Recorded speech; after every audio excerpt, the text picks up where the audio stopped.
Kompetensi bawah sadar. Suatu hari, seseorang berbagi cerita kepada saya. Dia berkata, saya menderita insomnia, Pak. Tidak bisa tidur kalau belum dengar ayam berkokok atau azan subuh. Sudah 5 tahun saya merasakan penderitaan seperti ini. Yang jadi masalah, tak lama setelah saya tidur, anak-anak bangun karena hendak ke sekolah. Dan suami juga harus pergi ke kantor. Jadi saya terbangun lagi. Demikian sang ibu membuka curhatannya. Sejujurnya, saya termasuk orang yang sangat sensitif dan agak jengah ketika mendengar cerita-cerita yang dirasakan orang lain. Tapi, dalam hal assessment untuk terapi, mau tidak mau hal ini ya saya harus dengarkan. Begini, pada dasarnya, passion saya 100% adalah bisnis. Namun, keilmuan saya bisa menangani masalah kejiwaan. Jadi pastinya, dalam diri saya bukan terapis, karena saya tidak terlalu suka dan tidak terlalu menjiwai. Beberapa sobat menganggap hal membantu orang lain itu statusnya wajib. Tapi, kalau bukan passion ya bagaimana? Karena itu, jika ada teman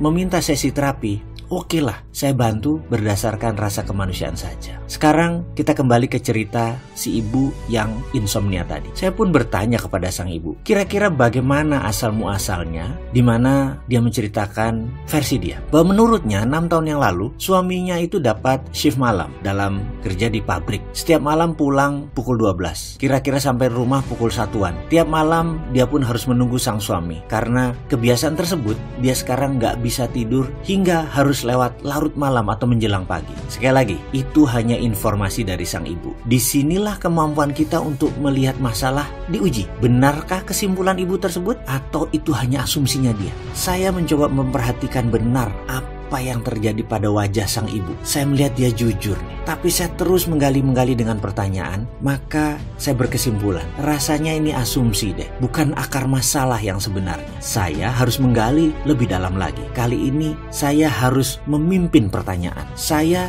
tidak bisa menggunakan pertanyaan terbuka. Saya harus memberikan dia pertanyaan tertutup dan menjurus. Pertanyaan terbuka itu begini, bagaimana cara Anda masak nasi? Itu pertanyaan terbuka. Bisa berbagai jurus dan terbuka. Kalau pertanyaan tertutup itu jawabannya ya atau tidak. Misalnya, kamu bisa ngaji ya? Maka jawabannya ya atau tidak. Itu pertanyaan tertutup. Jadi saya harus mulai memberikan dia pertanyaan yang tajam, menjurus. Ibu orang Jawa ya? Seberapa ibu mengerti istilah ngerowot, laku, prihatin, kumkum, dan nyajet? Tanya saya. Dia terdiam sebentar lalu menjawab, saya dan keluarga masih kejawen, Pak. Kami paham sekali maksud Bapak itu. Lalu saya bertanya lagi, menurut Pini sepuh ibu, benarkah kalau tidur di atas jam 12 malam, ibu tidak kena santet? Oh iya banget. Jadi dulu sembari menunggu suami, saya ngaji-ngaji, zikir-zikir buat melewati waktu tersebut. Jadi memang keluarga kami sering tidur di atas jam 12 sebagai laku dalam tanda petik keluarga kami, Pak, jawabnya. Di sini terjawab sudah bahwa yang membuat insomnianya bukan karena menunggu suami, tapi dalam database pikiran bawah sadarnya ada belief system